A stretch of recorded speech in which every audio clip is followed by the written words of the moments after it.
Welcome to Lexcura Clinical Insights, the podcast where clinical evidence, healthcare standards, and litigation strategy come together.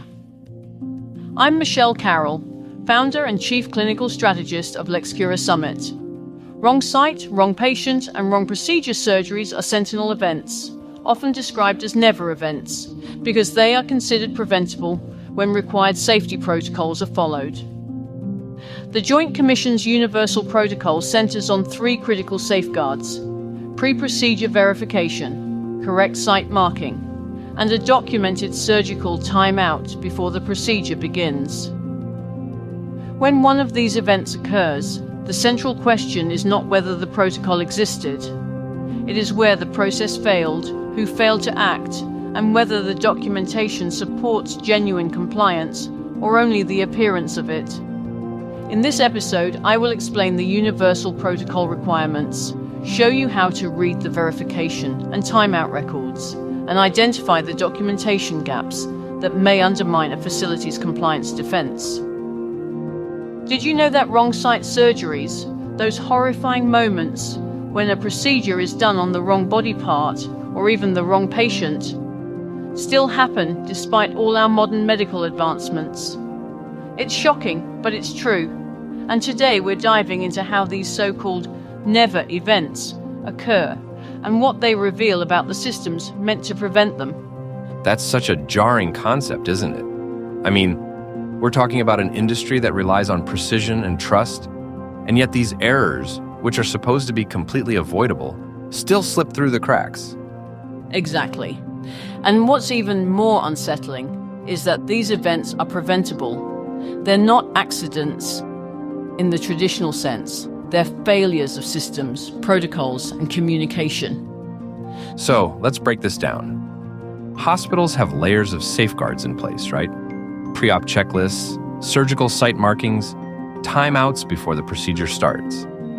How do these errors still happen with all those measures?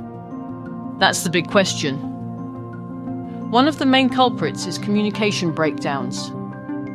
Imagine a scenario where a patient's chart says left knee, but during a rushed verbal exchange, someone says right knee.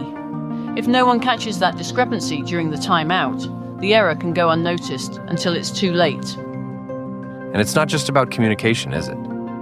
There's also this issue of assumptions. People assume someone else has already double-checked the details, and that's when things start to unravel. Exactly. It's like a domino effect.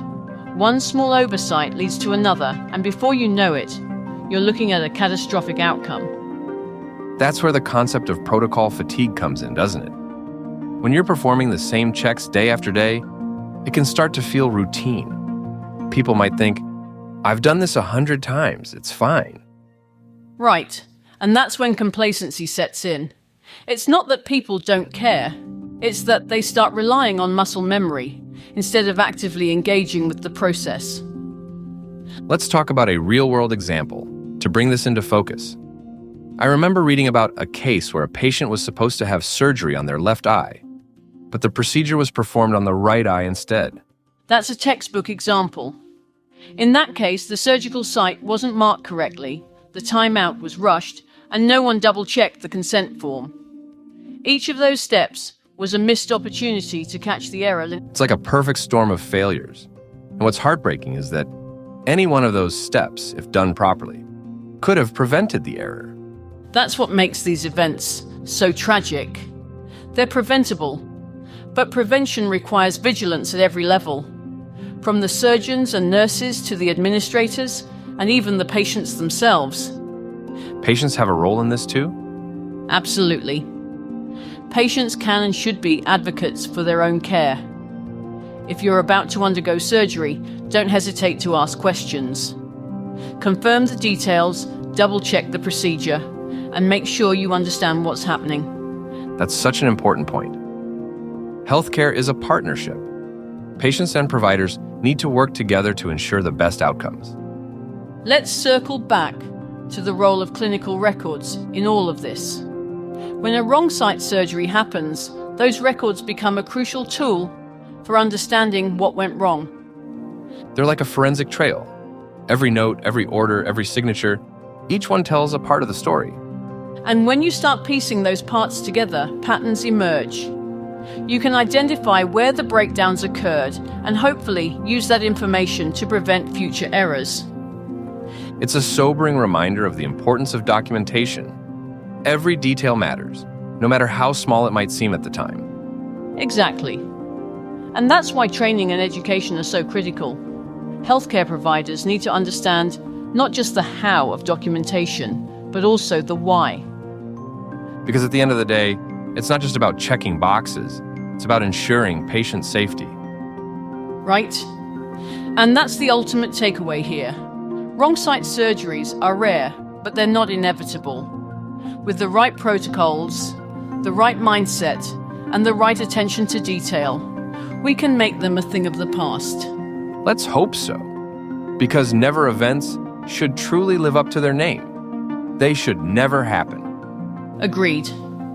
Well, that's all the time we have for today. Thanks for joining us, and as always, stay curious. Until next time. Thank you for listening to Lex Cura Clinical Insights. In a wrong site, wrong patient, or wrong procedure case, the record must be examined as a chain of required safety steps. That includes the scheduling documents, consent, pre-procedure verification, site marking record, operating room checklist, timeout documentation, team participation, intraoperative notes, and any post-event investigation. The key question is whether each safeguard was actually completed at the correct time by the correct people, with discrepancies resolved before the procedure began. A checked box does not always establish true compliance.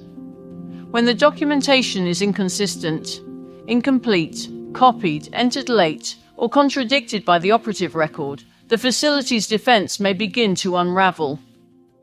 The strength of the case comes from showing exactly where the protocol failed and how that failure allowed a fully preventable event to occur.